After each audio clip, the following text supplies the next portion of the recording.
friends, hello and welcome back. Happy Tuesday. So we was trying to think something up here to do with these Seattle Kraken, new expansion team to the league here. Was originally thinking, you know what, do an expansion draft with the Seattle Kraken because, you know, logically speaking, expansion draft, that's what they're going to do to get into the league, right? But the problem was, it is NHL 19. If you do an expansion draft for NHL 19, you're getting the rosters from this year or the end of this year, whatever it is, and things change so much from the beginning of the year to the end of the year, including next year, where, you know, teams will be trading players, teams will be, you know, and just protecting different players. So we thought, instead of that, let's try something a little bit different here. We took the Seattle Kraken and replaced the Vegas Golden Knights with them. But what we did with the Seattle Kraken team was gave them every player possible that's in the league right now from the Vegas Golden Knights expansion draft and put them on Seattle. And we're going to see if this Seattle Kraken team, the 86 overall team, can be a playoff contender if they was just to completely replicate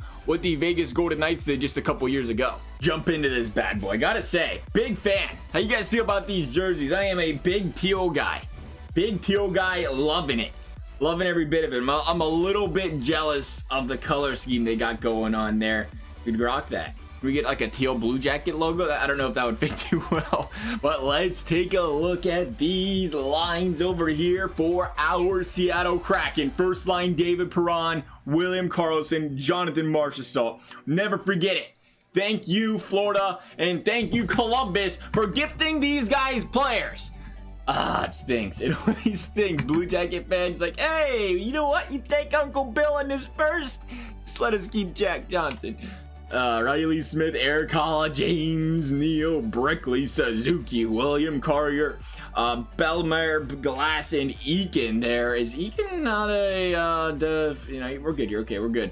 All right, Eakin's perfect there. Shea Theodore coming over in. Want to say trade. Am I saying that right? Trade. There's a couple of those guys in there as well, just to keep that noted. If it was a day one move there, part of their expansion draft, part of the trades, we threw them guys on this team, unless they, you know, drafted a guy and traded him away. We didn't do that. We kept those guys. For example, TVR that was traded away. He was part of the expansion draft initially though, so he is going to be on this team. Decent defense. I mean, it's 80s across the board minus one guy and Luka over here. So we'll see how these guys do.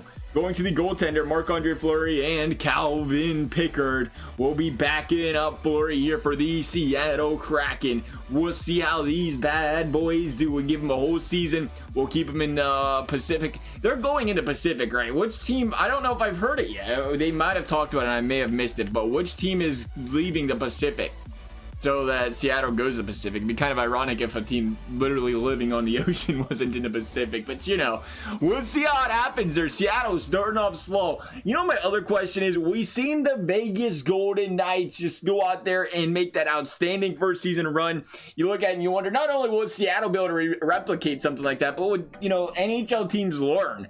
Are we going to see teams learn from their mistakes that help this Vegas Golden Knights team be as good as they are? Are they going to continue to almost be forced to or play the hand they're dealt, right, where they don't want to be giving away one of the players that they think is going to be a star part of their future? In exchange, they'll give away a draft pick, or in exchange they'll say, we'll give you this guy and a lower draft pick or something. That will be interesting because, you know, what was it, Florida, they had some cap concerns. The reason they let it go the way it was, again, the Blue Jackets, they thought their defense was going to be more important to keep around there. But we'll see if that goes again here for other teams. Right now, Seattle 500. It looks like this Vegas Golden Knights built team doesn't sim up well. Does not sim up well at all. Understandably so, because we brought it up. Man, I can't believe it's been, what, 3 years? We brought it up then, like, hey, Vegas, they just got a bunch of average Joes on their team, but, you know, they turned out to be more than average Joes, and they turned out to play really well together. But unfortunately, the average overall in this game playing together, it's not really working out too well for. Oh, I lied! Hello, playoffs! These Seattle Kraken made it. 42 wins. They killed it in March. We was given a farewell speech. And they slid in there with 87 points. Yeah, barely. They barely made it. Look how tight that race was. 87, 86, 85, 84. Literally 3 teams going into the final day was in it for the playoffs. I mean, even Vegas or LA may have, no, they wouldn't have, because they didn't have enough wins. They didn't have enough on their road department there. But look at the Seattle Kraken, 82 points. That has to be the lowest out of any team in the playoffs, though, right? 93 in the Jets, the 89 in the Sabres. Oh, Sabres made it to 89. Bruins only 89. A 90 with the Devils as well. What a flip-flop type of season this one was. Interesting, to say the least. Marshy over here, 79 points. 71 out of Uncle Bill. 68 out of David Perron. You have a Riley Smith with 56 over there with Hall. Suzuki playing well. He had a solid season this year too. Good for Suzuki. And James Neal with the 45 burger. 36 over there with Cody Glass-Carrier in there. How'd the goaltending look over here? Fleury, you had to ride the back of him, right? 906, decent sim up for this game. I have noticed, and maybe it's just been our luck lately, but did the goalies sim up a lot lower this year, or at least lately, from a goals against average save percentage standpoint? It seems like the save percentage has been always lower nines, mid 90, you know, the 90 area, not the 910s, not the 920s, specifically not the 920s, but maybe it's just been, you know, the teams we've had built around their goalies lately. Could be that too as well. We'll see, but here we go. Calgary in the first round. We'll get the first two games out of the way. They're road games. They're going to be tough ones. Overtime loss. Wow, this team could have jumped up 2-0 early. It could have been another miracle. It still could be. 2-1 series lead at home. 3-1 series lead. The ever so frightening, doesn't matter. Don't even have to finish the sentence because Calgary's gone in 5. The Seattle Kraken said, hello, welcome to the league. We're going to beat up on the Arizona Coyotes next year, hopefully. Another road game as this team, again, 86 points, maybe not. Might be getting swept by Arizona. They have not had a clue after 2 games against these Arizona Coyotes. Heading back home, overtime loss. Oh, I need a reverse sweep here, Seattle. Only need a reverse sweep. It's not going to happen. The Kraken gonna make playoffs, though.